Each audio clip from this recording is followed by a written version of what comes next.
Bonjour à tous et à toutes, voici un petit tuto sur les réactions acide-base. Alors, pour commencer, il y a deux théories à connaître, celle d'Arrhenius, la première théorie, et celle de Bronsted-Lowry qui a modifié la théorie d'Arrhenius puisqu'elle n'était pas complètement correcte.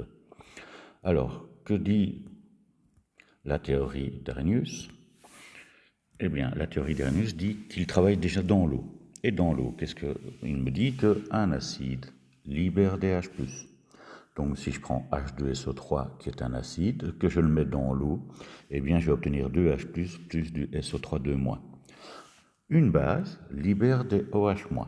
Donc le ALOH3, si je le mets dans l'eau, il va me donner des ions Al3+, et 3 OH-.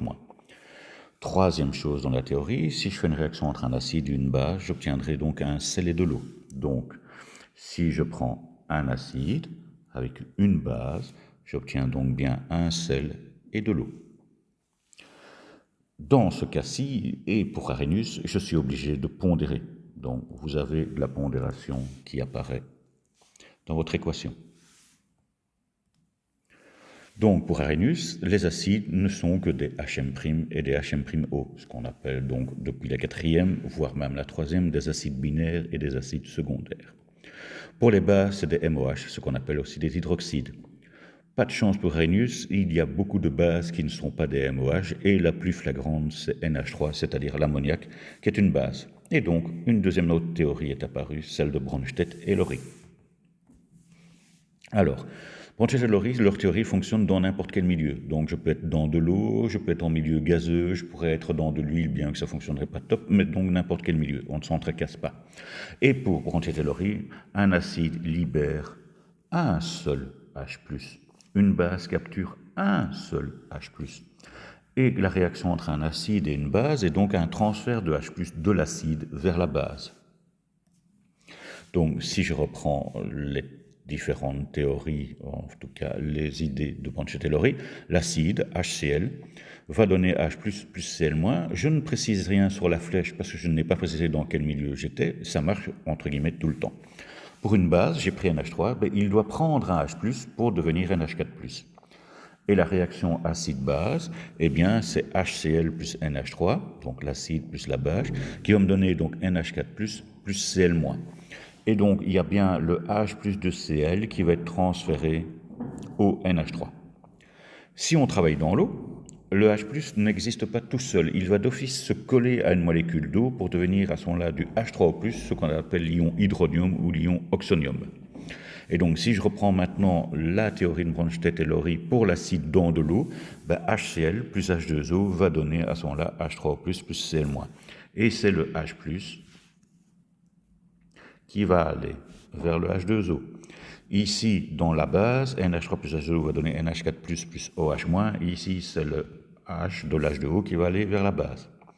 Et comme soit l'eau prend un H+, donc elle se comporte comme une base, soit l'eau donne un H+, elle se comporte comme un acide, eh bien c'est la notion d'un ampholyte, c'est-à-dire une substance qui peut soit être un acide, soit une base, mais en fonction de l'autre partenaire qui est avec lui dans l'équation. Donc, à partir de là vient une notion supplémentaire, c'est la notion de couple acide-base. Donc, ça veut dire, je prends l'acide et je regarde ce qu'il devient après, ou je prends la base et je regarde ce qu'elle devient après. Et je mettrai toujours l'acide et puis la base. Donc, ici, dans les équations que j'ai écrites, on a HCl, on a NH4+, NH3, on a H3O+, H2O, et on a H2O, OH-. Donc, tous les premiers dans chaque couple sont des acides. Tous les deuxièmes dans chaque couple sont des bases. Et vous remarquez que H2O se trouve d'un côté base et de l'autre côté dans l'autre couple du côté acide. C'est donc une deuxième façon de voir que la substance est un ampholyte. Grandeur suivante ou notion supplémentaire, la notion de pH, qui est en fait une échelle de grandeur de l'acidité d'une solution. La formule est donnée par moins logarithme de la concentration de H3O+. Et si je veux trouver la concentration d'H3O+, eh bien, je pourrais la retrouver en utilisant 10 exponentielle moins pH. Un petit tableau qui vous dit finalement les grandeurs et ça que ça vous donne comme information pour le type de solution. Alors, si j'ai une solution acide, d'office le pH sera inférieur à 7. La concentration en H3+ sera supérieure à 10-7 moles par litre et la concentration d'OH- sera inférieure à 10-7 moles par litre. Si je suis neutre, en tant que neutre, mon pH égale 7, ma concentration en H3+ et en OH- vaut 10-7 moles par litre, c'est les mêmes. Et si j'ai une solution basique, eh bien, je suis avec un pH supérieur à 7, je suis avec une concentration en H3+ inférieure à 10-7 et ma concentration en OH- est supérieure à 10-7. Alors, j'ai oublié de l'indiquer, mais le pH, il appartient à l'intervalle 0 jusqu'à 14. Donc, on n'ira pas plus bas que 0, donc pas de pH négatif, et on n'aura pas de valeur supérieure à 14.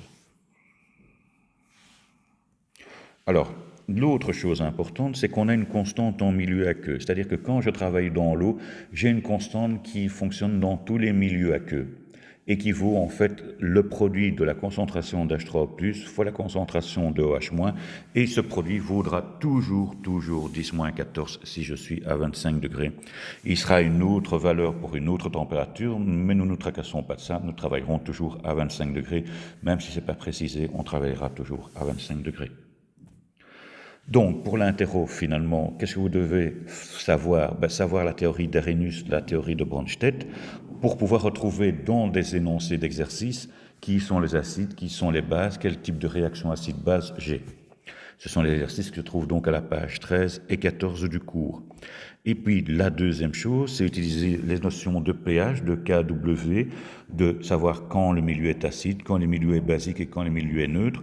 Et ça, ce sont les exercices de la page 20 à 21. Voilà tout ce que vous devrez arriver à faire pour l'interro de la semaine prochaine. Bonne journée et à la prochaine.